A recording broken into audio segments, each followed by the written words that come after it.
Assalamualaikum everyone. Thank you so very much for coming again to listen. Today I'm going to discuss another very important topic, which I believe that we all have been gone through. So, Adam, can you just let me know how many interviews you have been appeared in your life so far? Say 100 plus. Really? Wow, that's a great number, man. So tell me, what was your biggest fear while appearing for that interview? From the first one? Maybe it could be for the last one. Say lack of certainty. Uncertainty, you can call it, right? Great. So, Anusha, what about you? In terms of what did I do? No, how many interviews you have appeared so far? 5, 6. 6. And what was your biggest fear? Oh,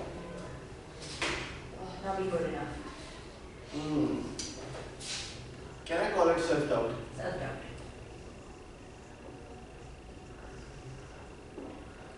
What about you, Sarah? How many interviews? Hardly any. Really? Wow. Yeah, so my last one was for the EMBA. Uh-huh. So, shall I count it? Of course, yeah. Great.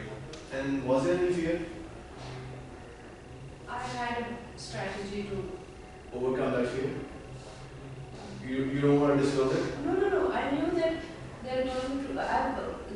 everyone knew that they bust anyone and everyone for no reason. Mm-hmm. And I knew that if they did that to me, I'm going to play on my strengths, take the conversation to passion, and none of the back panel knew anything about passion. So, Give me a word right here. You took. I felt lost. I don't want to. Nervous? Combative. Combative. That's a good one. So, here goes me. So far, 26 interviews, and my biggest fear is I always get nervous. Even in my last one. So, the learning outcome of today's activity is going to revolve around developing some of the new skills and enhancing some of the existing interview skills. So let's have a look at it. So first of all, whenever you're going for an interview, you have to analyze the organization. In my case, when I was coming to LUMS, I actually gone through their web page. I have seen a lot of other departments, their web pages, their social media presences.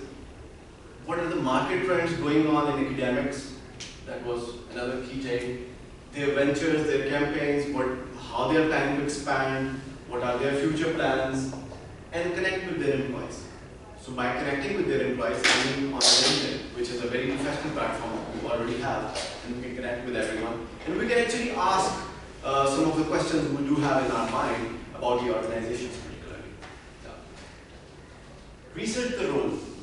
So whenever you are going for an interview, you have to research for the role, what that role entails actually. It starts with the job description, what they are looking for, what kind of person they are looking for, what this required skill sets they actually want to have in that person. Skills and attributes, of course, prepare quantifiable achievement. So when I talk about quantifiable achievements, it means include some numbers which you can actually present while having an interview for that position. And of course the salary range, you need to check what's the salary ranges against. For example, you are applying for a senior officer, what's the senior officer salary range in the market? And the market is what? Academics. So you have to explore universities, what they are offering to a senior officer at their institution. Then you can have a comparison between this institution and another institution. Job fit. So if that jobs actually fit your career vision, where you want to land, where you want to be in 5 years or 10 years or maybe 20 years. So if I'm going to get this role, if I'm going to get this job, whether it fits with my career progression, my trajectory or not. So, questions you should ask the interviewer in that interview. What is success looks like for this particular role you're applying for? culture, how they promote company culture in terms of positivity, betterness, harassment, sexual harassment, and whatnot. So it's all about the culture. You really want to know where you are going to land. So it's really important. And again, the business priorities of the institution or the organization, where they want to land their organization in upcoming few years, or maybe 10, 5, 20.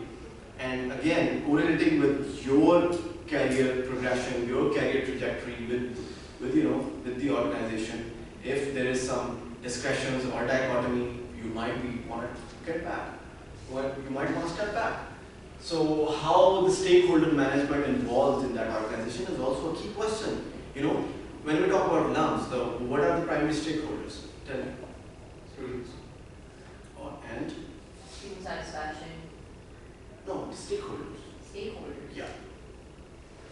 People Do you think running LUMS. faculty? Yeah. Right? And? Management. Management. These are the three primary stakeholders.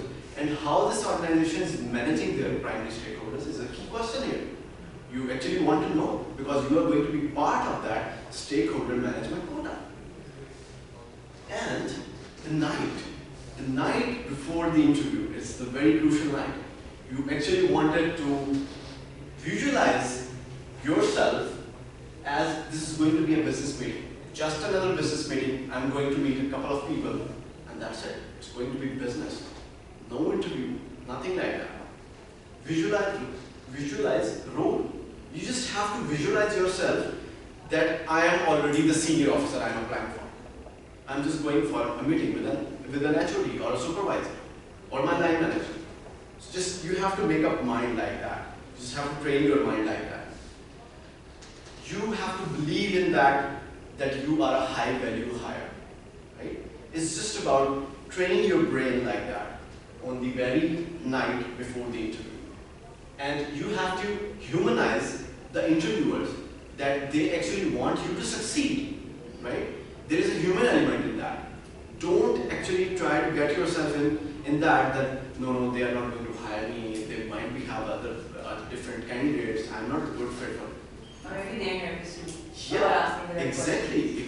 So that could be the case. So you have to make them feel like humans. They want you to succeed. So you just have to believe in that. The final day of the interview, and which is again the most important, you just have to repetitively tell yourself about positive affirmations. I'm going to do it well. Right? This is my day. I haven't woke up on the wrong side of the bed. Right? So I'm going to make it. I'm the right fit for this job. You just have to tell yourself in your mind while traveling to the organization or while on your way. So you just have to reaffirm yourself that no, I'm good enough. You don't have to question your skills, your existence, or even your credibility, capabilities, and the stuff you have learned over the years. So you have to be very positive about it. This is very important. You are going for a job. Believe it. Like imagine you are a freshman, just got out of your graduation. You are a freshman. You have nothing to lose. You are going for a job. If you get it, that is a plus. If you don't, what are you going to lose? Nothing. But entering with the fear, no, I need this job. I'm very desperate to get this job. This actually reflects your fear and desperation towards the employer, the interviewer, and they are going to actually play around it, right? They are going to play with your fear, which is you are not going to let them do that, right? So you just have to tell yourself there is nothing to lose. If I get it, I win. If I don't, okay, fine, I'll find another organization, I'll apply for another job. So yeah, again, never ever reflect aspirations because they are going to play around it. So these are the few points I would like to keep in mind whenever you go for an interview. And I hope you have learned something new today about interviewing skills, and very best of luck if you are going for an interview. So thank you. We have the slides. Yeah, sure. We still have 20 seconds. Any questions? Can we get the slides? Yes, we get the slides. Of course, sure. Do that. No worries. Any other questions? Have we quantified as Yeah, that is a good point. So quickly, just wanted to answer that. I have been